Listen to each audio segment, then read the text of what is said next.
You watch a film, come back home, and get on with life as if nothing happened. Such films are dime a dozen. Nothing wrong with it. Films that don't tax your mind and aim at providing simple entertainment have their own place and purpose. However, I feel reception for such films across the country is on a gradual decline. I actually set out to watch this film on the Friday itself. However, seeing the crowded theater, I returned home and went back the next day to watch the Saturday morning show.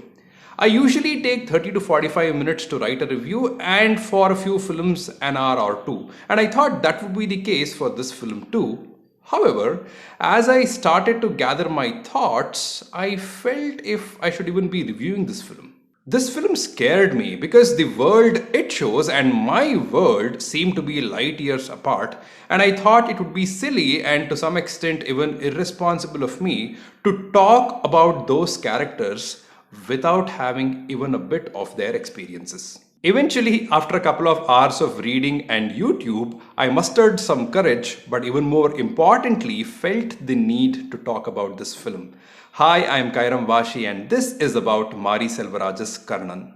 I don't think this review would be like my usual ones. I don't even know if this can be called a review. Perhaps it's just me documenting my thoughts about this film, devoid of any beautification. The success of a film or any art form is in its ability to foster a discussion is a school of thought, and Mari Selvaraj is an advocate of it. Karnan for sure will do that. Additionally, it will also make you shoot some questions not at the writer-director but at yourself and within yourself. The film is titled Karnan, so obviously one can expect Mahabharata references, but talking about it I don't think is very important. One, for the obviousness of it, and also because there were a lot of other takeaways for me outside of it as well. But to mention one would be the name politics. I don't even know if that's the correct way to say it. In Ranjit's Kabali, Rajinikanth playing Kabali famously says, "If me wearing this suit is something that you can't accept, then I will continue to do that."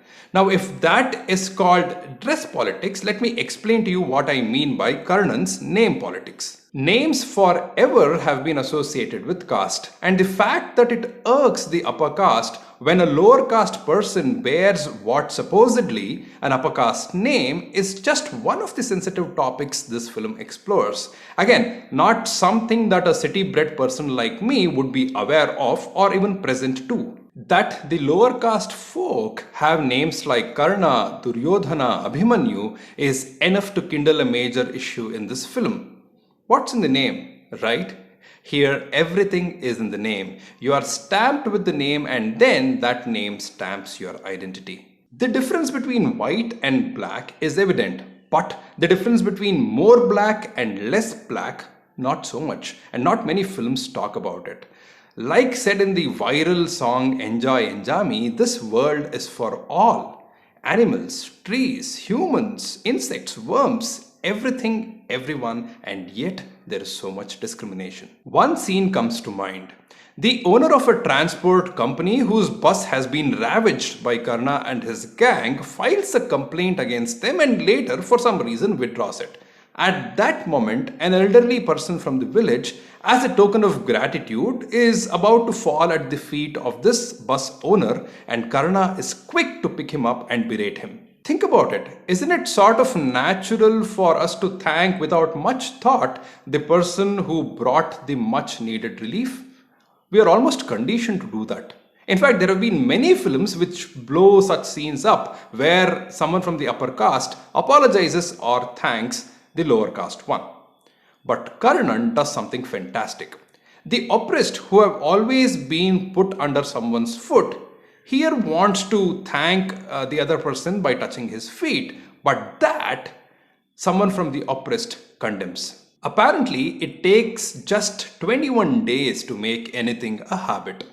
Imagine people who have been in a way enslaved for generations. Would they even be able to tell the difference between a slave and a lord anymore? Would they even be able to see that this need not be? Would they even be able to see that they can be the lords as well, or they are already the lords as well? How does one break these shackles? Tired of pleading, begging, submission, is violence the only way out? Through Karna in Karnan, Mari Selvaraj says yes, but perhaps that wouldn't be his personal reply. Pariyerum Perumal is the proof. If seen independently in Karnan, one would perhaps only see the anger, rage, and violence. It should be seen in partnership with Pariyerum Perumal. Imagine, if Karna had a son, wouldn't he be Pariyan? Karna is, after all, human, very raw in thought, emotion, and action. He would need time to become Perumal, meaning God, wouldn't he? A donkey with time can become a horse, only that it has to realize that there was no discrimination until someone made it feel so. For that matter, a donkey is seen riding a horse in this film, donkey being the symbolic representation for Karna. And sure enough, Pariyerum Perumal literally means horse mounting god or deity. Like he created different shades of black, man also made sure he did the same with the gods.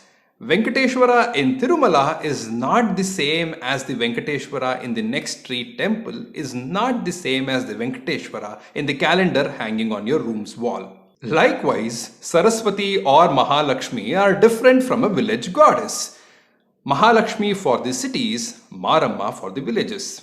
One wouldn't notice such things if not for films like Karnan. Like the animals, here visual symbols and metaphors are aplenty. In fact, I did feel if so many of them were even required. But nevertheless, it would be interesting to know when Mari Selvaraj thinks of these.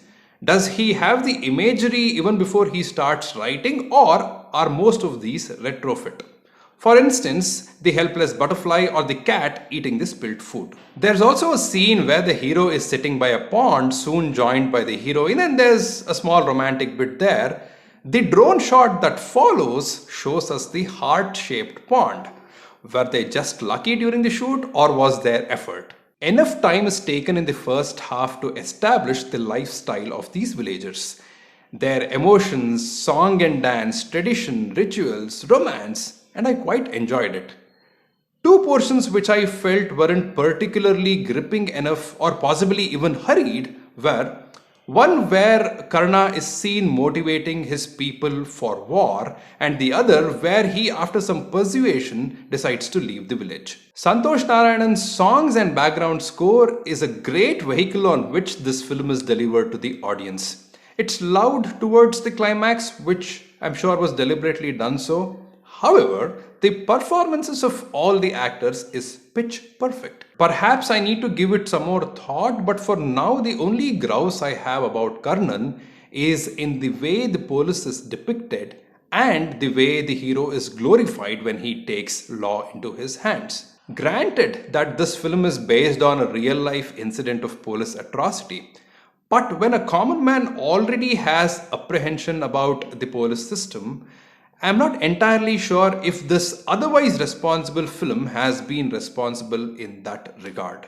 However, I do understand and know what the counter argument would be. Quite a few Tamil films have portrayed police atrocity in the rawest possible way and have still been released. Kudos to the CBFC or the producer's clout. If it's indeed the latter, wouldn't it be against the dharma this film is advocating? Just a thought. Albeit, like Pariyerum Perumal, Karnan has been a great eye-opener for me. It is not preachy, and in fact, craft-wise, it is very rich. In one scene, an aged man steals 10 rupees tied up inside the saree of an even more aged lady.